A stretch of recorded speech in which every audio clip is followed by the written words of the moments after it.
It's The List and your boy with Jimmy Van and Sean Ross Sapp. With Jimmy and Sean, sell pills for your dong. Make a fantastic song. Make a fantastic song.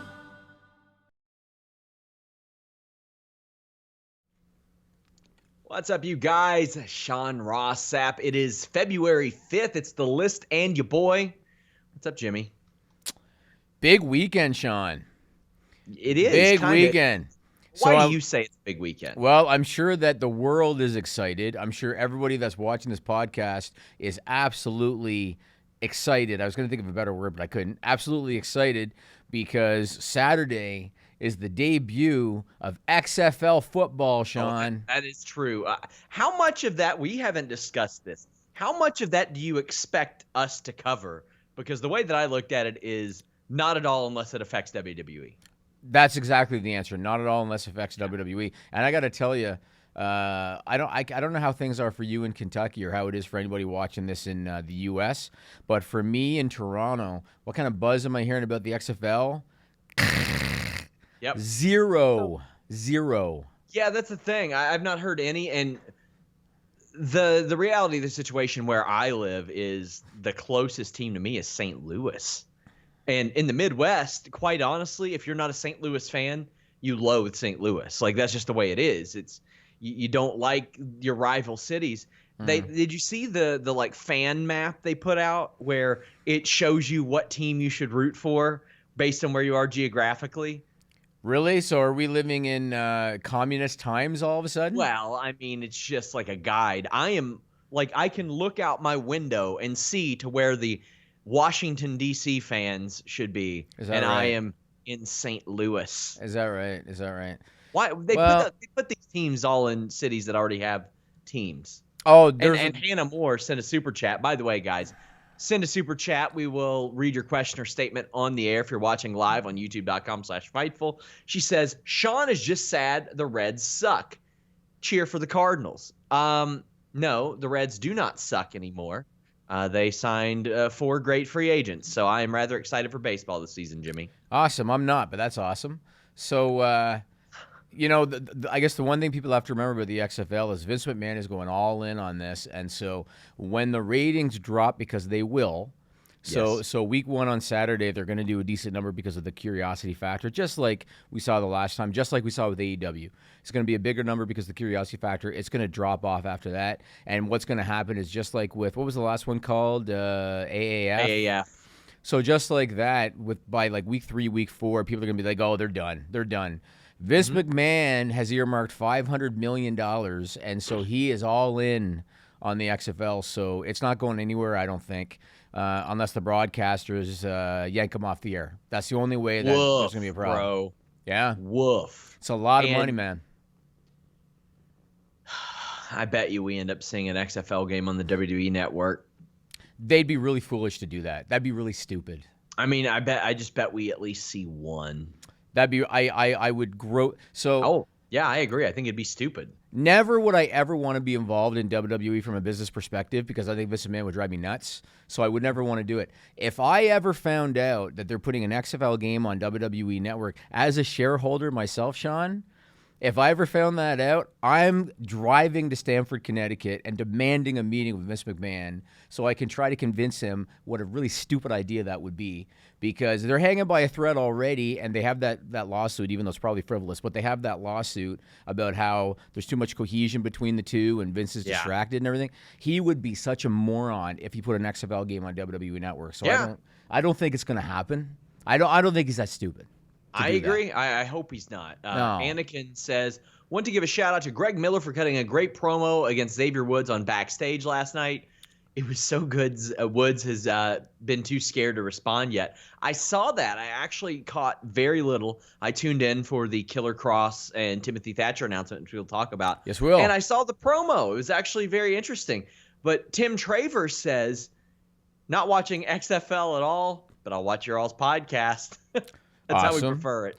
Well, the other thing this weekend, and this is not an MMA podcast, but John Bones Jones is fighting on Saturday, and him and McGregor are the two entertaining guys. Like, they're the exciting guys that always kind of put through a good performance as main eventers.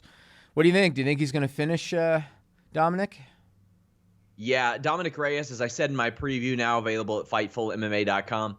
He's got to press the action. That's when John Jones has shown his most susceptibility, is when people press forward. Right. And John Jones had his choice between Dom Reyes and Corey Anderson. He picked Dom Reyes because he wanted to fight somebody like that. Good he for said him, that man. He Good said for that him. he wanted to. I admire that a lot more, Jimmy, than Henry Cejudo wanting to fight anybody but people who win. He would not fight Benavidez. He would not fight Peter Yan. He would not fight Aljamain Sterling. Instead, he vacated the flyweight championship and is fighting Jose Aldo, who lost. Yeah, although he had I don't have any respect for that. I have respect for John Jones doing this. Aldo had a good outing in the loss, though. But he did. I understand what you're saying. Well, again, I don't want to turn this into an MMA podcast because I thought a lot of people might not know any of the names you just mentioned. You're right. Let's turn it into a political podcast. What'd you think of the State of the Union?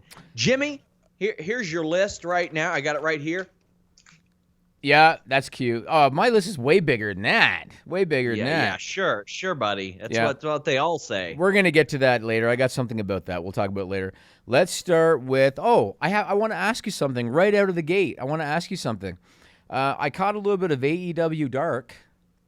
What happened to the woman that cut your hair last week, Sean? It seems like my hair is Samson-esque in that the power of the Nightmare Collective just would reside in my hair. And the fact that they cut it just tore them from within. That being said, I am accepting cash, credit, super chats. You all can PayPal me. I will take full credit for breaking up the Nightmare Collective, and I expect financial reimbursement from the wrestling world for doing so. Right, for the people that hated the Nightmare Collective. Which is like everybody. What you just described was kind of sort of the storyline for the Tangled movie about Rapunzel. I have Power in her hair.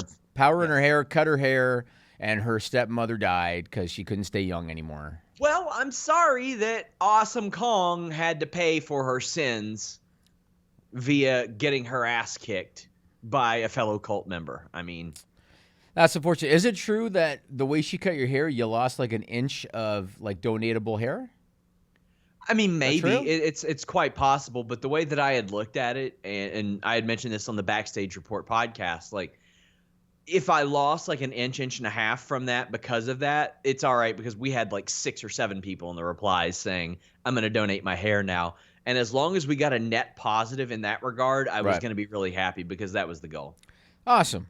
Good. So let's move on to one of the biggest foregone conclusion stories of the year for me. And that was the news that broke on Backstage that Killer Kross has officially signed with WWE. He has reported to the Performance Center in Orlando. To me, this was pretty damn obvious, going back months to me. And so, because we talked about it on this podcast, so good for him. Apparently, he's going to be fast tracked to the main roster. Well, not to the main roster, but like to TV. Yeah. To TV. He should be. I thought it was interesting that they used the name Killer Kross because WWE is so PC now that I even questioned if they were going to get rid of the name Killer Kross and go with their own thing. Good for them. It's a family name, man. His sister, Killer Kelly. You've got his father, Killer Khan. His uncles, the Killer Bees. Nice. His cousin, the legend Killer Randy Orton. Like, what about Killer Kowalski? You didn't mention. Is that the grandfather? Killer Kowalski is his grandfather, of course. And Hunter would appreciate that. Yeah, well, that's how he got signed. That's how he got signed. It was there you go. There you go. I got this one little piece of hair that just keeps hanging down, Jimmy. I am. Driving me nuts. Yeah, it's a good look for you. So congratulations to Killer Kross. I really think they need to put him with Scarlett Bordeaux. I think they need to be a package deal. That's my opinion. I would be really interested to see how that works. Now, the thing about Killer Kross that I know WWE liked was his versatility. He played this really off-the-wall White Rabbit character in Lucha Underground. He's only been wrestling for under 5 years. He was going to train to be a pro MMA, or he was training to be a pro MMA fighter. Mm-hmm. He moved to Vegas for it and trained with a lot of really good fighters. I did a great feature on that last year. Don't mind to toot my own horn about that, but he talks about that. And then he was like, you know what? I just really want to be a wrestler. I want to be a pro wrestler. And then he went to Impact and played a way, way different character in Impact Wrestling. And he played what I think Stone Cold Steve Austin originally wanted his character to be. Right. A very cold, calculated, ruthless killer type of character. Right. That we didn't necessarily see go through because Steve Austin's personality was so much different than that. But I think it'll be great. He is a chameleon. He can work a whole lot of different styles. You've seen his AAA work. You probably know that as well. Very excited to see him. And Timothy Thatcher got picked up too. That was going to be the other one, Timothy Thatcher. Now, to me, he was another one that I think it was a matter of time because he was a former Evolve champion, so he kind of had a foot in the door of WWE already. I was not familiar with the fact that he was part of a stable with Walter for a while in Europe. So he's got the connection to Walter, too, although he's an American, so I don't see him doing any NXT UK stuff unless it's like When Worlds Collide or something. Otherwise, I don't see that happening. But, Timothy Thatcher signed, too. He's very much an artist, Timothy Thatcher. He's one of those guys that cares a lot about the art of what he's doing. So I think that if this is just me speaking, I don't know Tim personally. I know a lot of people that know him, obviously, but I don't know him personally. And I think that if he thinks that his best work would happen in the UK, I think he'd do that. Plus, you don't have to be over there that much to be a part of that roster. Because they do tapings. You're right. You're right. Also, it's possible. Malcolm Bivens is on the NXT roster. And here's the thing. They have finally, after a year of doing nothing with Malcolm Bivens, the former Stokely Hathaway, they had him show up last week ahead of NXT and say he's starting he's going to do some stuff. Him and Timothy Thatcher were very entertaining. Timothy Thatcher, you won't hear anybody accuse him of being the most exciting personality or wrestler in the world, but that's why you have a guy like Malcolm Bivens, who is one of the most exciting personalities in the world there. I think it's a good pickup for them as well. I did kind of laugh at Voices of Wrestling's tweets where they said, oh, great, now Timothy Thatcher can have boring matches, except now it'll be towards the hard camera. So I thought that one was kind of funny. But we have some super chats. The MVP of the super chat is back, Jimmy. Yeah? He's back. My God. Throwback 27 with a hundo, just dropping it.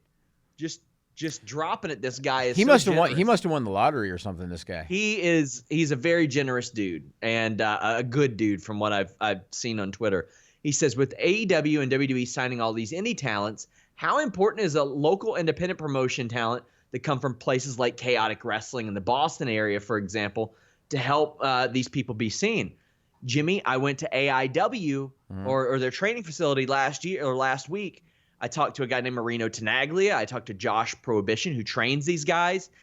I think it's real important for these independent promotions now because you're going to be getting people who don't go through Evolve, who don't go through these places. They're just going to get snatched right up from the Chaotic Wrestlings, the AIWs early on. You're going to see a lot less middlemen when people are jockeying for position and power as it pertains to these talents. Yeah, the question's going to be, I guess, are they going to have the proper TV training? Because when you look at AEW, to me, that's been one of the issues with AEW is some of the guys, they still have their indie gear that doesn't look very good on TV. Yep. They don't know where the hard camera is. They turn their back to the camera a lot because they're not really trained on knowing where the camera is, especially when they're coming in on entrances and when they're leaving the aisle and going left or right. They turn their back to the camera because they just don't know where it is. That stuff's important, and I feel like a broken record, but again, Finn Balor, I keep going back to Finn Balor when he started, and there was a lot of fan backlash about he's been wrestling for a decade. Why is he starting with NXT? It's because he had never done weekly television. Yeah. And there's a lot to learn with weekly television, and AEW, these guys got fast-tracked so quick to live television. None of them had done weekly TV before, aside from the Jerichos and the Codys, and it's a big thing to learn. Yeah, there's a lot of those people that. Not only that, weekly live television. We're starting to find out that Lucha Underground hit a lot of the deficiencies of a lot of the people that were on their rosters. Now, there are some where that didn't apply, but there are a lot of people that were the beneficiary of some heavy editing and cinematic cuts from Lucha Underground. Right. And I don't want to name names because everybody will improve, but there are a lot of people on the AEW roster who do that. And you know, maybe it's because we're spoiled by everybody working towards the hard camera, but I think production has to help them too. You're right. I'm just throwing this name out there as an example. I'm not singling them out, but if Chris Statlander does a pin and it's away from the hard camera, well, then you need to have another camera on her face and cut to that. You shouldn't have to pin to the hard camera. Right. Because Jimmy, how many times have you seen somebody walk all the way around their opponent to do that? Oh, yeah. Ryback used to do that. Yeah. Where he would do his finisher, and then remember, after the finisher, he would roll around to the other side because he wanted to face the hard camera on the pin. Yeah, so I think that when you have regional promotions, that's going to be very important. In a couple weeks, I have an interview with Larry D, who just got signed by Impact Wrestling, actually. And he brings in OVE a lot, and Chris Michaels, the guy that I interviewed a while back. Places like that, especially in a sparse area like Central Kentucky, those are going to be very, very important. We also have Anakin JMT. He says Sean Warren is doing a live stream on Patreon of his own during the list. Please make sure to knock him for this tonight on the Wednesday Night War show. Thank you for giving me ammunition. Anything that I can use against Warren, I will. Remind him who pays his salary every 2 weeks here on Fightful. Yeah, but to be honest with you, it's probably less than he makes off Patreon. Which is probably fair. It might be fair. Yes. Yeah. So you know what? I just happened to pull up the WWE stock. I hadn't been able to check it all day. Okay. So I just pulled it up. It's $49. It's up 3.46% as of the time of this taping. Brings me to my next story. Big day tomorrow, Sean. Very big day tomorrow. I might actually listen to the call, and I don't listen to the calls, and because Barrios, he's a little bit annoying. So you ain't got to worry about that anymore, buddy. No, you don't have to worry about that anymore. No, I might have to listen to it. So WWE is reporting their Q4 earnings. Like I said, the stock has recovered a little bit. It's at $49. Very curious what's going to happen. Vince McMahon. So, when they said that they have, what's his name? Frank Riddick is the interim CFO. I'm sure he's going to be on the call with Vince. I'm sure. And I'm sure Vince is going to be there. I think a couple of them, he's let Barrios just kind of take the lead, and he's kind of sat in the back a little bit. He's going to have to be front and center for this one.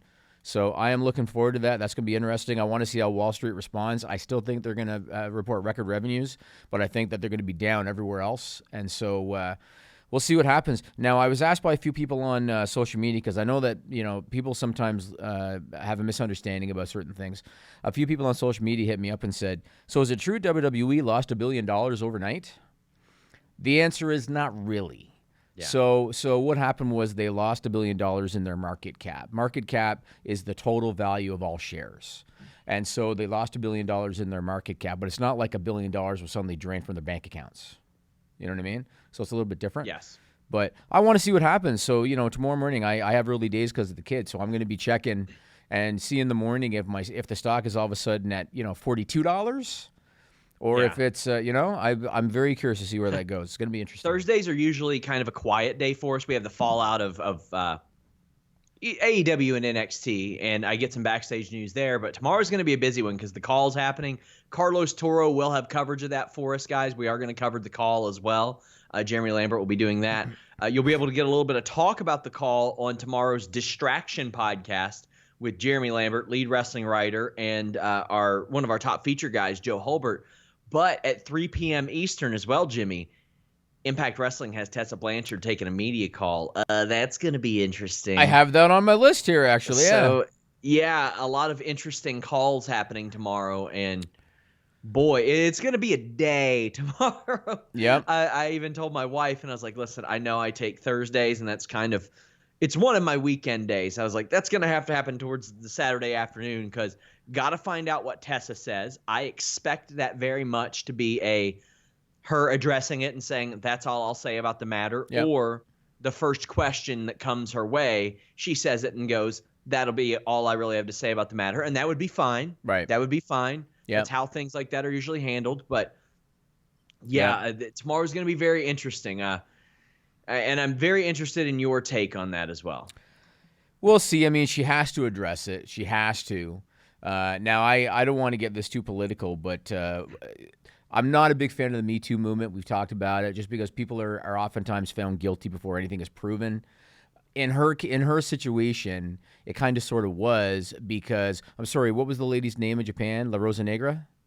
Yes. So she confirmed what Allison Kay said. And so, to me, that's basically proof, I think. And so, Tessa Blanchard. I had a dozen different women share bullying experiences. Right. So she has to address it. Now, I will say kudos to Impact Wrestling that they didn't change the booking and they still put the title on her. Because I think she deserves to have her opportunity to kind of respond. But she has to address it. So We'll see what happens. That's going to be good. If I were her, I would apologize. I would say I'm sorry that it happened. It will not happen again. I have learned. And then she should say, I'm sorry for how I handled it, and then move on. I mean, here's the thing. The people who want to forgive her will probably forgive her. The people who weren't going to forgive her aren't going to forgive her anyway. It was a disgusting thing to do. I did not like how she handled it personally, but she really has got to address it. Yeah, saying nobody's perfect was not exactly the best thing. Now, Exactly. granted, she said that kind of on the fly in the ring after she just won the title, and it's still, you know, but yeah, it wasn't the best way. Trying to make it an us against them was bad. But Anakin says, Jimmy, would you do a special list tomorrow about the conference call? I doubt he will. No, I don't think so. I got stuff I got to do. I don't want to disrespect Fightful, but I allot the time to do this every Wednesday, so. I don't think I can do it. I just booked a flight to Chicago, Jimmy. Yes, you did. Good for you, man. Good for you. God. Gonna go do some more Twitter videos with them. That's good. Yeah, I bet. Yeah, because, you know, I work for AEW. Oh, people are going to believe that, Sean. Someone is going to isolate what you just said. Someone's going to isolate it. They are now. Thanks. Yeah. So on our last podcast, because something came up in the news today, that was interesting. On our last podcast, when we were talking about WWE and the stock dropping and how creative is an issue with popularity and all of that, we talked about how creative drives the WWE machine and about how creative makes stars and stars move numbers. And that's basically how it is. The reason I'm bringing this up is because something broke today that absolutely can emphasize that point. Disney released their earnings. And as part of releasing the earnings, it was for their last quarter, I believe, that ended December 31st. As part of the earnings, they included their subscriber numbers for all of their streaming services. And Disney owns a bunch. They've got Disney Plus, they've got ESPN Plus, they've got Hulu. So they released all those numbers. The ESPN Plus number that they announced was 6.65 million subscribers. So again, that would have been through December 31st, 6.65 million subscribers. The CEO of Disney, his name is Bob Iger. He spoke to Eric Fisher from Sport Business Group.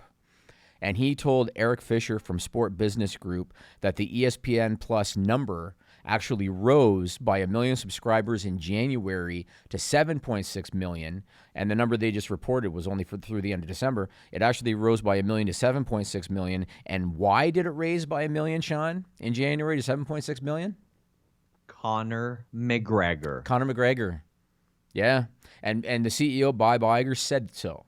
He said that the UFC 246 fight, Conor McGregor, Donald Cerrone, on January 18, was basically the catalyst for adding 1 million subscribers to ESPN Plus. So you're going to tell me stars don't move numbers, and you're going to tell me creative doesn't make stars because Conor McGregor didn't become a star because he was winning fights. That's not the reason. Yeah.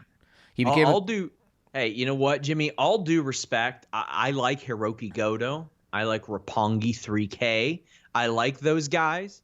I watch New Japan Pro Wrestling, the big events. I tune in because I want to see what Okada's going to do. Right. What Naito's going to do. What Tanahashi's going to do. What those guys are going to do. Mm-hmm. That's why I do it.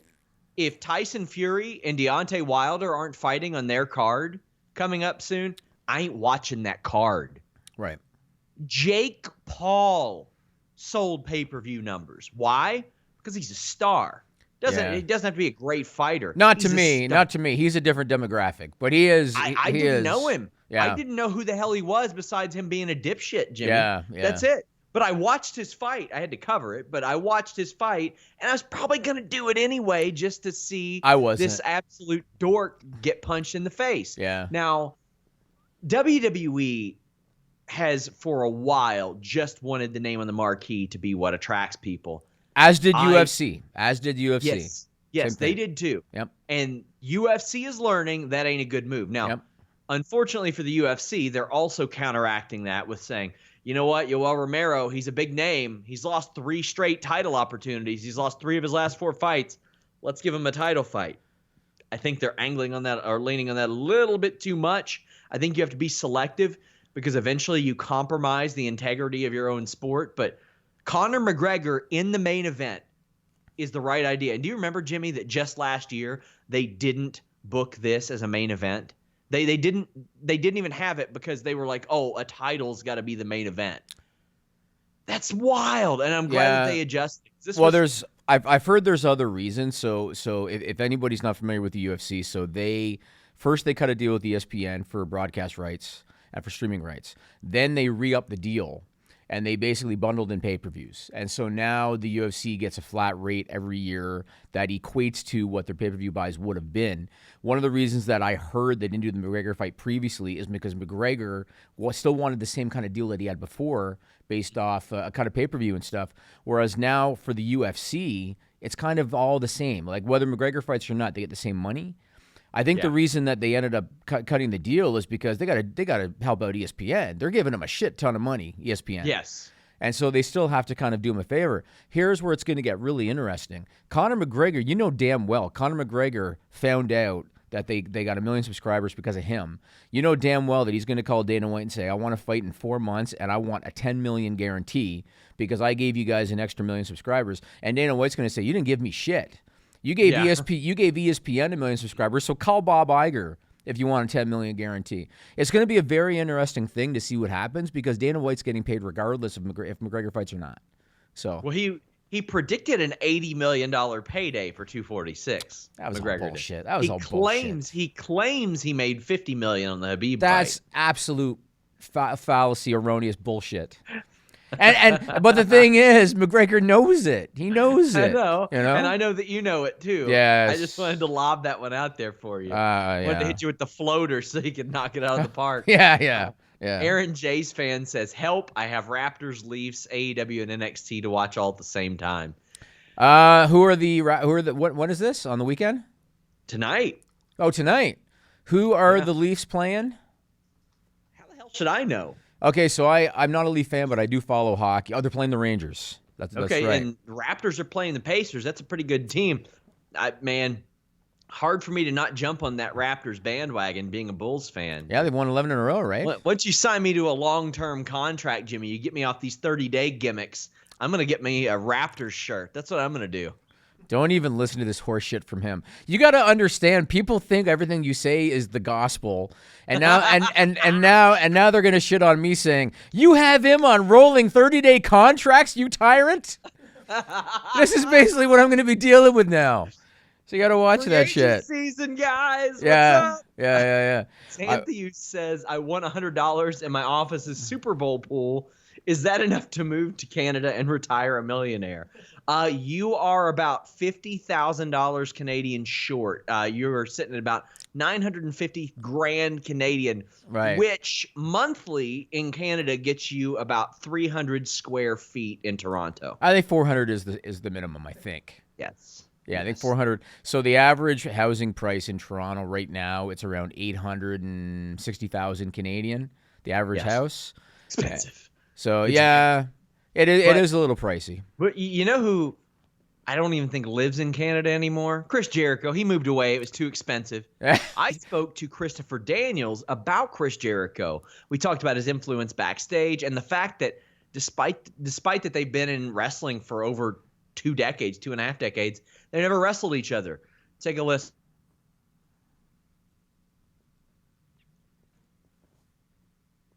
Did you play it, Camilo? Take a listen.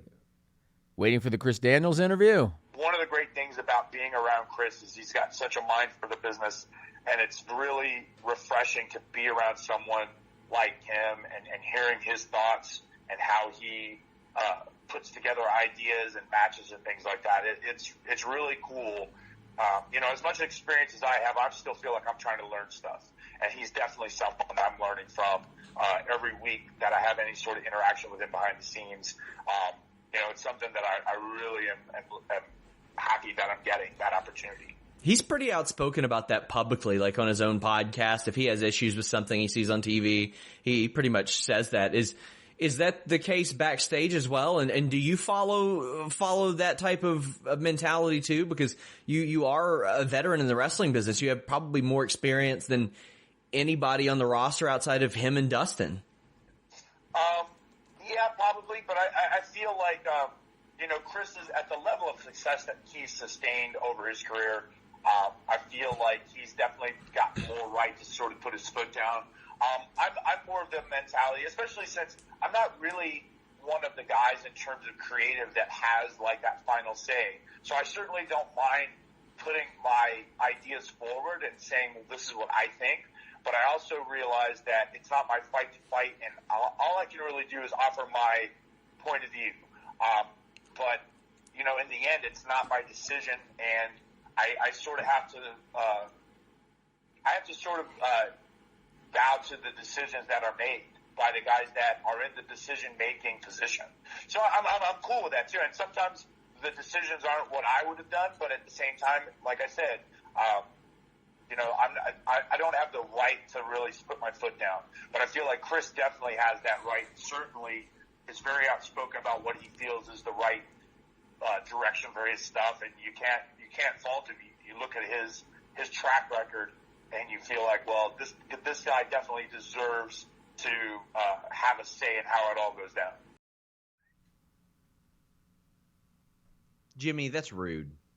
Sorry, I just was checking my emails, and then I got a notification of Kane talking shit about that Tim Ryan. I got that on my list. Oh, okay, cool. So Kane talked shit, and so did Drake Maverick.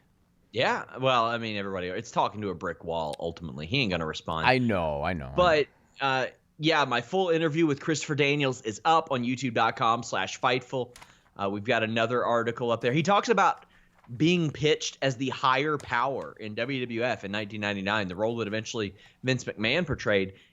Daniels didn't even know that Pritchard and Russo pitched his name until like 20 years later. He had no idea. And to his credit, Daniels is like, that would have been a bad idea. When it worked. Yeah. He's smart enough to know that. Yeah. He was like, I could not have come in and been the Undertaker's superior. Right. It's like, that would have been really weird. And he even said the same about Vampiro. He was like, they tried that with Vampiro in WCW, and it wouldn't have worked with him, much less. No, and again, like back in those days, size still meant more. And with all respect to Chris Daniels, he would have been basically the adversary for Stone Cold Steve Austin if he played that character. Austin would have made him look like just a tiny human in the ring, and he probably would have. And given Vincent McMahon's mentality, he would have had Austin wipe the floor with him. You know? Well, ultimately, his size is what cost him the role. Right. Vince saw him and said he was too small. There you go. Yeah. So tell me about this thing that you talked about on Fightful Select about how NXT talent has been told not to talk to quote-unquote dirt sheets. What's that about? There were some mad people about this. Like, and I'll go back to a line that you kind of told me to kind of go full circle with all this. But after the Matt Riddle thing, you know, there were lots of people saying, oh, was it a work? Was it whatever? If WWE is working everybody on that, they're working the roster, they're working the Performance Center, they're working everybody. It'd be a very tight-knit work. But at the orientation meeting for the new Performance Center recruits, they were told, do not call out main roster talent on social media. Unless, I don't know if it was like, unless they do it first, I don't know. That information came out and was reported in Dave Meltzer's Wrestling Observer newsletter. Then last Wednesday, I don't know if it was in the morning or right before TV, there was I don't know if it was company-wide, but there was a lot of talent there, and they were told, do not leak stuff to dirt sheets. Do not talk to dirt sheets. I'm paraphrasing here. I was not a part of the conversation. I can just go based on what I was told. But in that same conversation, Jimmy, they were told, oh, by the way, you need to provide proof of your health coverage. So I had one person particularly upset who had never contacted me before say they had the balls to tell me that I'm an independent contractor, then tell me who I could and couldn't talk to. Right. And they were not happy about that because there are issues with crowding there. There's a lot of people who aren't getting paid really what they think they should be there. I know there's been a lot of people that aren't exactly happy with how they've been used in that regard. I mean, they had to talk Riddick Moss into staying, from what I understand. And now he's up on the main roster because he was getting tagged in all that Randy Orton stuff. He was like the free agency stuff. So you see him up there. Now, I haven't talked to him. I don't know what his negotiations were like in that. But I had people that contacted me and that were like, they should know better than to even say anything. Just let it go. And Jimmy, I remember something you told me when Eminem's people got mad that the word of his him agreeing to do the 2K soundtrack came out, and it unraveled the whole deal. And I remember you telling me a quote that you had heard. One day it's in the news, the next day they're wrapping dead fish with it. That's right. WWE could really take that advice. If you just shut up about it, people aren't going to remember it in a day or two. When's the last time you heard somebody talk about the Lars Sullivan thing, Jimmy? Probably us on the podcast 2 weeks ago. That's it. And before that, it was Yeah. a couple days later. That's it. Yeah. People forget about that stuff. It'll come up here and there, sure, but let it go, man. You know, it warms my heart to hear Sean Ross Sapp. Out of all that, you just took that one thing. A Warms- friggin' Mariah Carey quote. Warms my heart right here. No, not that quote. It warms my heart that Sean Ross Sapp, of all people, is saying, let it go. Don't let it bother you. Let it go. Warms my heart because you know how much work I've had to put in 3 years in order to get Sean Ross Sapp to the point now where he can say that. I feel like it's a small victory. I tell you what. Small victory. Oh, God. So WWE still has 2 big shows before WrestleMania, which seems weird because WrestleMania is only 2 months away, but they still got 2 more shows. Again, this might play into why network subscriptions are dropping off. Too many shows means that they don't all have that must-watch feel. Yes. But they've got Super Showdown on February 27, and then a little over a week later, they've got Elimination Chamber. A week later. A little over a week later. Yep. Christ, man. Yep. Now, I will say this: Brock Lesnar Ricochet. I'm stoked for that, man. Yeah. That's going to be fun. Brock is good against small guys, and Ricochet, of all the small guys that Brock has worked up until now, Ricochet is the best athlete of all of them. Yes. And so I can't imagine the kind of stuff, so long as they give him a little bit of time. Don't let Brock wipe him out in 30 seconds. So long as they give him a good 7-8 minutes, I think they could do some really fun stuff. So I think 5 or 6 would be good. Like you have Brock go for German suplexes, and Ricochet just keeps landing on his feet every time he does something. Like Brock thwarts it. It needs to very much be an athletic display of Ricochet. Yes.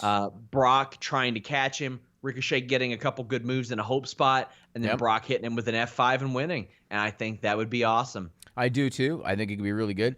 I think that 8 seconds is embarrassing. Nobody wants to be the 8-second man, Jimmy.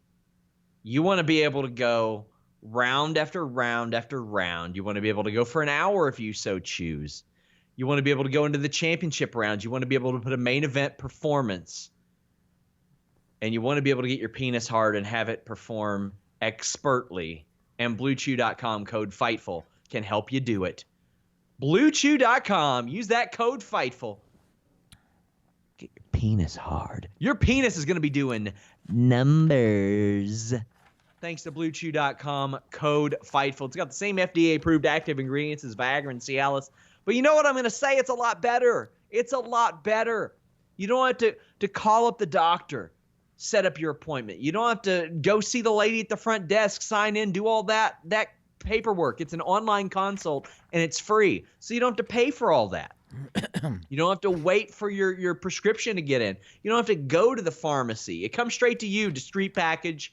Nobody's going to be in your business about what you're taking. It's a chewable, so it works whenever the opportunity arises. And if the opportunity isn't arising, if you know what I'm saying, Blue Chew makes it happen. That's the beauty of it. It's great for confidence, for performance. You can take it on a full or empty stomach. It's ready whenever you are. And when you use that code FIGHTFUL at BlueChew.com, you get your first shipment free. All you got to do is pay $5 shipping. You don't have to have a problem to use Blue Chew. I know a lot of people like to play around about that, and we have our fun here. But Blue Chew just gives you that confidence, that extra performance. We thank them. Hit them up at Blue Chew on Twitter. Let them know you heard about them from us. Good job, man. Good job. So that's what she'll be saying, Jimmy. I could have gone further with that, but I'm going to just move on. Last week, I suggested on this podcast that rather than Charlotte challenge for the NXT Championship, that they should have Rhea Ripley go out and challenge Charlotte. And coincidentally, I guess that's exactly what they did on Raw this week. They had Rhea Ripley go out and challenge Charlotte. I loved it. I thought that was the way to go. See, talent's not supposed to call out main roster talent, Jimmy. They said so in the meeting. There you go. She's a rule breaker. She's a rule breaker, but I really liked it. I thought it makes Rhea Ripley look really strong. We're doing this on February 5th. Charlotte's going to be on NXT tonight to answer the challenge. Pretty sure she's going to accept it. And that's going to be a fun matchup. Nobody needs to see Charlotte Becky again. Nobody wants to see Charlotte Bayley again, at least not now. That's a good, fresh match to do at WrestleMania. That means you can leave Becky open for Shayna Baszler, which is another fresh match at WrestleMania. I like it, man. It's good. It should be interesting. They should have waited until after the Rhea Bianca match. It doesn't make any sense. And I agree with you on that. I guess they felt maybe like, we got to get this going, but I agree with you on that. Yeah. I would have taken it a step further, Jimmy, because they're doing that Super Showdown gimmick, yada, yada, and they're going to have a lot of talent, and you never know what kind of situation you might run into. I would have had Charlotte show up on the SmackDown the night after and tease challenging Bayley and then just say, no. That way you have another name that you know is going to be there. You have a little bit of a surprise for a show that a lot of people expect to be a throwaway. And you still got 5 or 6 weeks to build it until WrestleMania when she shows up and does the Ripley challenge. I think that they should have just waited and really milked this and made Charlotte even more hated for making people wait. Making them wait. Yeah, that's a good point. They could have done that. Have her show up at NXT UK even at those tapings. For the love of God. Yeah, or show up a takeover and attack Rhea after she beats Bianca. There you go. There's a lot of things they could have done. Yeah. I hate it when they rush everything. Yeah, but I did like that they had Rhea Ripley be the one to go out there and challenge her, because it's typically the champion is not the one issuing the challenges, typically. Yeah. So I liked it. I thought that was good. Tell me about the story that you posted on Fightful Select about AEW's creative process. You posted some stuff about that? Nah, I think people should just subscribe. Just like that. Okay, Jimmy. This is a benefit of watching the Listen Your Boy. Every now and then, we might give you a little select exclusive every now and then. That's why I wait till like Wednesdays, Thursdays to post this stuff, because, aggregators immediately pick up what we post there, and they're like, here we go. But I posted gaining some creative influence in All Elite Wrestling. Now, I'm going to expand on this a lot more on the Fightful Backstage Report on Monday. You got to repeat the name. Sean, repeat the name because you cut out. So what was the name that you said has influence? Tony Khan has been gaining influence. And really, that's all up to him. He's went from being the guy with the final say to helping create and develop more stories. I know that he's very hands-on with the Hangman Page story, which is very good. But I was told, and that's the primary one he's worked heavily on. And look at Hangman Page right now. It's working out great.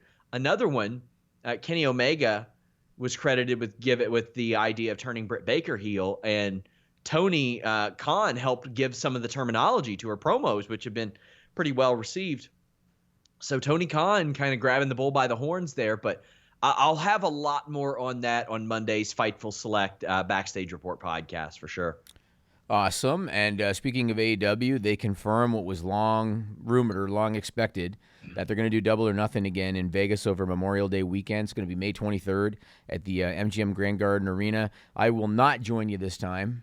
What? If you go, this time I will not join. I did it once. I don't need to go again. I saw what it's about and everything. Jimmy, are you kidding me? What? Do I get an allowance that resembles the last one? Yeah. No. And people don't need to know about the last one, Sean. What if I lose my debit card again? Right. An hour before I fly out. Right. Yeah. In the wee morning hours at an establishment. Well, it wasn't. Yeah, it might have been there. I don't know. It was. I lost at the casino. Is where I lost. Sure? I lost at the hotel. Yeah, but I didn't have enough time. I just had to call and cancel it. Like I was gonna miss my flight if I even looked for it. But if they have StarCast, I'll 100% be there. If they have an event and flights are cheap enough, hotels reasonable enough, I'll go there. But if they have a StarCast, I'll be wherever a StarCast will be, because that's a lot of interview opportunities for us. Now, when they did Double or Nothing the first time, obviously it was a new thing. AEW did not have weekly TV yet. They had never done Vegas. They had never done a venue like that, and they sold it out quickly. Do you think it's going to be as easy of a sell this time, now that they got weekly TV, now that they're booking shows every week in different towns in the U.S.? I think they'll still do well because Vegas is a good town for travelers. So I think they'll still do well. I do not think they're going to sell out in 30 seconds or whatever the hell they did the last time. Because, again, a lot of those fans have already seen it, especially the traveling fans that, again, AEW wasn't a thing. But because it's Vegas, I think they'll do all right. Lots of factors there. As I found out, Vegas on Memorial Day weekend, very expensive. It is a very expensive weekend for that. We don't know if StarCast will be there. That is an attraction. People can come in for a couple days, meet a bunch of people. It's not a one-day type of deal, just doing Vegas. Also, like I said, it's a busy weekend in Las Vegas on Memorial Day weekend. I do kind of wish that AEW would get away from those holiday weekends because that ain't cheap on their audience, man. Like it's that and Labor Day weekend are not great ones for like flights and stuff like that. So I think a lot of that, both of that will play into a role, but there are a couple things you have to consider. There was the new factor of AEW, the question mark, the first show. But now they have television exposure too. That's true too. So it's like this balance, and I don't exactly know how it's gonna play out.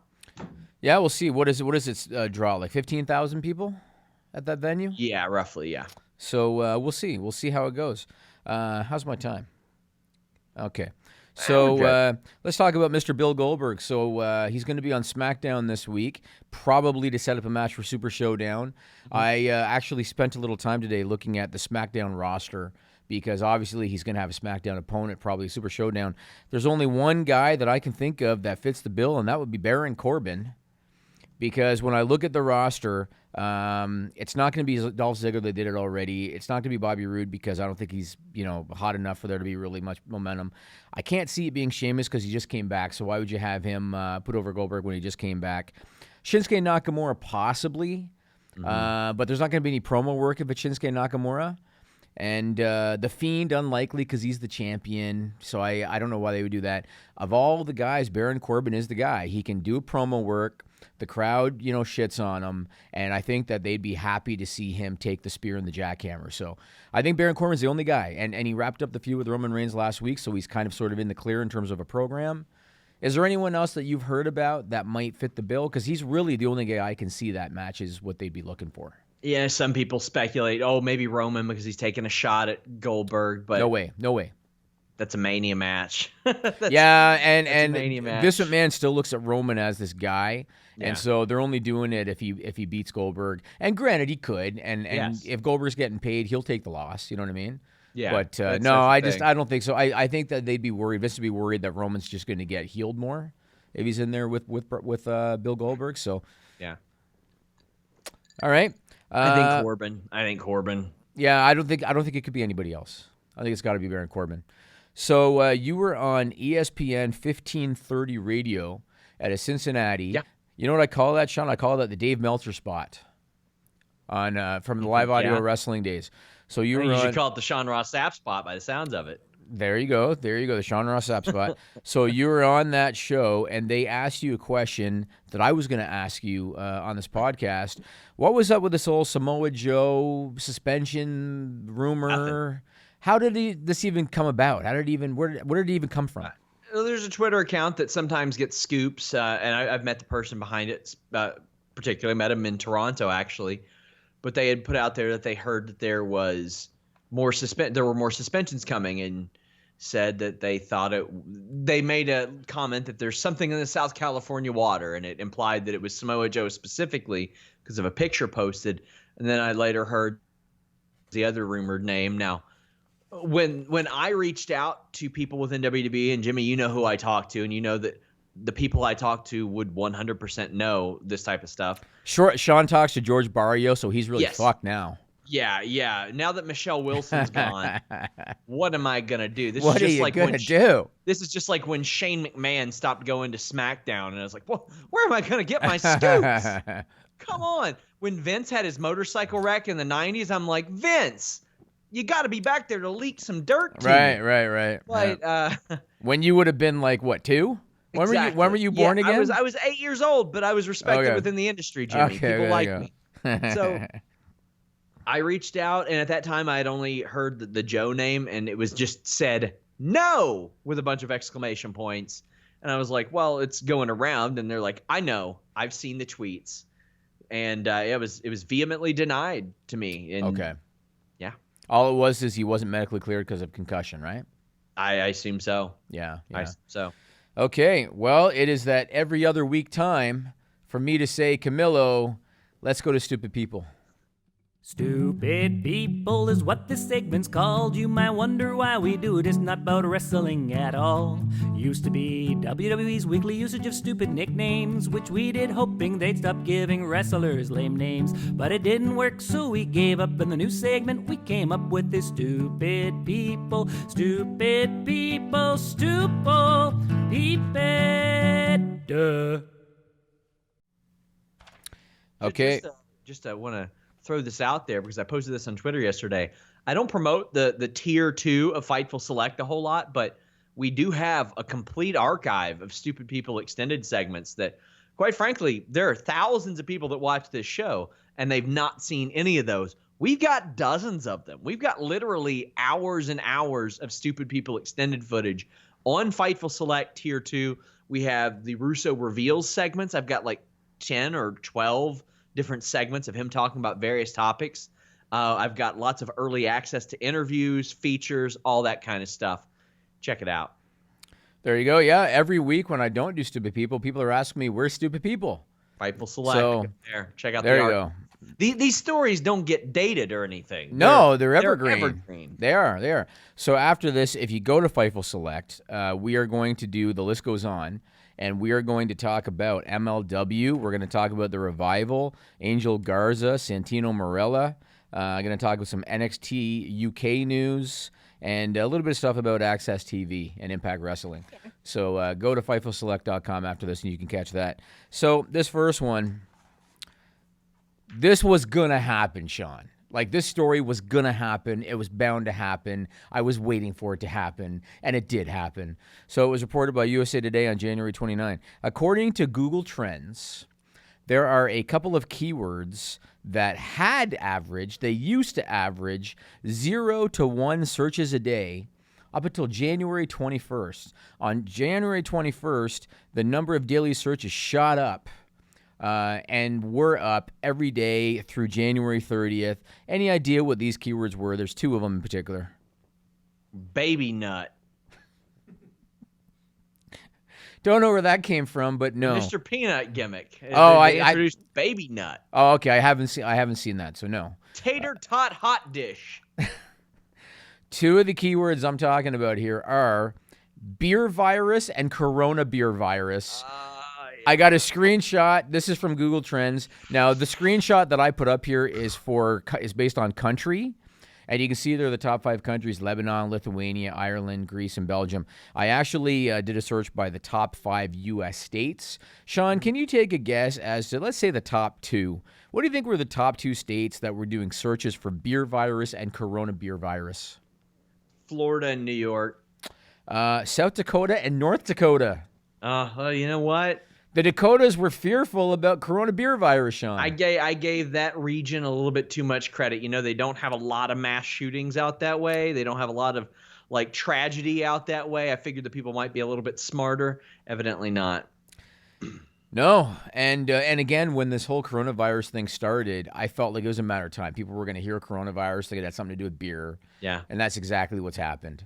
So good on those people. This next one, Sean. Reported by Post Media News on January 22nd. We've talked before about these social media challenges, like the Tide Pod Challenge, where these human beings, and I almost use the term loosely, these human beings are so desperate for attention, they want so badly to increase their likes and follows on social media that they do some really stupid shit. Yeah. The latest one, Sean, is called the Cereal Challenge. Are you familiar with the Cereal Challenge? I'm not, but I do love cereal. Not this way, you don't. So the Cereal Challenge means that a person will lay down on the ground, they will have cereal and milk poured into their mouth, and then they will let someone or something eat it from their mouth. What? One idiot from TikTok did it. And let's show you a little clip of what happened. Oh, I got to talk over it because there was music. So there he goes, pouring milk in the mouth. And cereal's already in there. And there you go, Sean. Oh! Oh! Sean's reaction is amazing.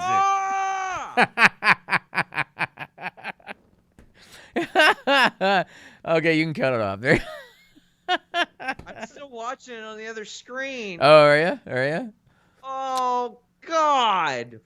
Isn't it amazing that kids today, they want so badly to get likes and follows on social media? And I don't really know much about TikTok. Like, I know it's a video platform, kind of like Instagram, but like mainly video. I know what it is. I'm not a user of it. I've never really checked it out. People need those likes and those views and those follows so much that they will let a dog eat cereal out of their mouth, Sean. I'm not a guy that gets offended easily. I'm not. I could really. At least you used to be. Maybe you've improved. Shut up. Cut that shit out. He just got offended, Camilo. There's something. He just got offended. There's something wrong that guy's doing. There is a law that is being broken in that situation, and I'm not sure what it is. Bestiality, almost? Yeah, kind of. Yeah. Also, like some self-harm. Yeah. Either way, that guy's got to get an SOS. He's got to get a slap on sight whenever somebody sees him. He's got to get a slap on sight or a boom, boom, boom, boom. Because you said SOS. Well, that concludes Stupid People. That was our third part of it right there. All right, this last one for the SRS file, Sean. For some reason, I feel like you heard this one. I just feel like you did. Reported by the U.S. version of The Sun on January 22nd. So there is another new trend emerging online, and we've talked about some of these trends in the past. Like, you remember the cucumber one, Sean? There is a new trend emerging online that is making doctors have to tell men not to do it. All right? Do you have any idea what this new trend is that is causing doctors to have to tell men not to do it? They're chopping their dicks off to get interviews with AEW wrestlers. And I'm like, whoa, just grow out your hair. Some men apparently like to masturbate with the recently peeled skin of a banana. I heard this. And I knew he did, Camilo. I knew he did. Of course I did. Some of them even heat the peel up in the microwave first before they masturbate with it. There have been people on forums like Reddit. There's one guy, his username is JackInWorld. They claim that the peel contains a great lubricant, and that especially if you heat the peel up first, it produces a feeling similar to receiving oral sex. Well, let me tell you. Well, first off, my wife's allergic to bananas, so that's a no-go. But I had a friend, I guess he's still my friend, but at a party he got drunk and told us that he hollowed out a bologna and did it. And I was thinking, okay, a bologna smells bad enough as it is. Well, why don't I just don't get it. Now, I've heard of other uses for bananas. Like, I know that in jails there were some people who would try to dry out the banana peel and smoke it. Because like there was a thing on Mansers back in the day that like either it said you could get high, or it replicated the smell, or it was like a Mythbuster thing, but they tried it, or they would try it anyway. But when I heard this last week, I thought, no, like absolutely no. And doctors are saying stop it. They're saying stop it, because you can get a rash and sores on your penis. They can be painful, and it could lead to an infection. So stop it. That's all I can say about that. Please stop. Yep. Two more things I got for you. The next one is, I told Sean about this yesterday. Action figure fans and AEW fans can rejoice because it's been confirmed that Jazzwares, which is the parent company of Wicked Cool Toys, is going to be releasing a line of AEW action figures.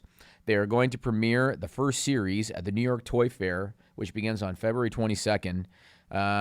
I say good news for everybody. It could be a new revenue stream for the wrestlers, a new revenue stream for AEW, and I think there's been some demand for it. I remember we saw the head scan of MJF months ago. There was a screenshot of the head scan.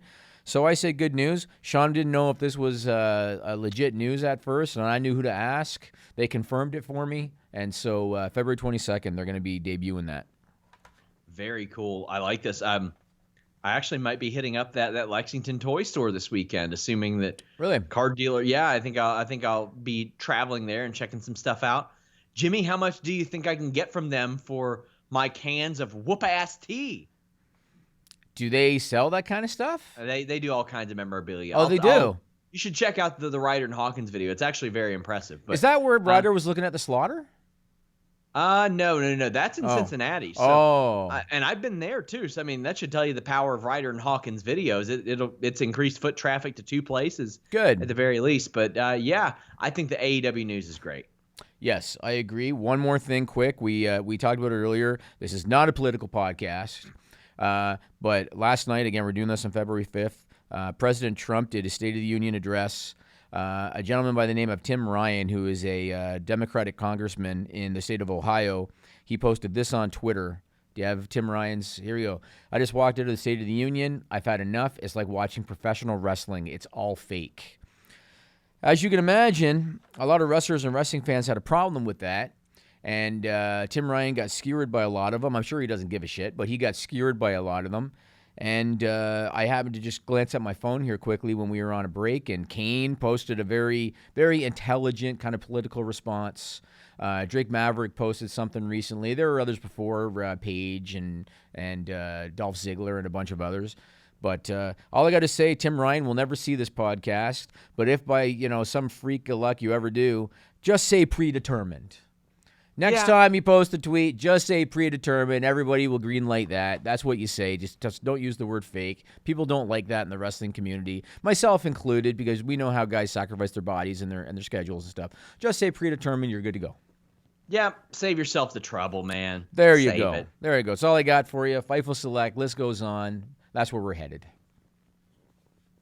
We're out. Subscribe to Fightful on YouTube for the latest exclusive podcasts, interviews, and news across boxing, MMA, and pro wrestling.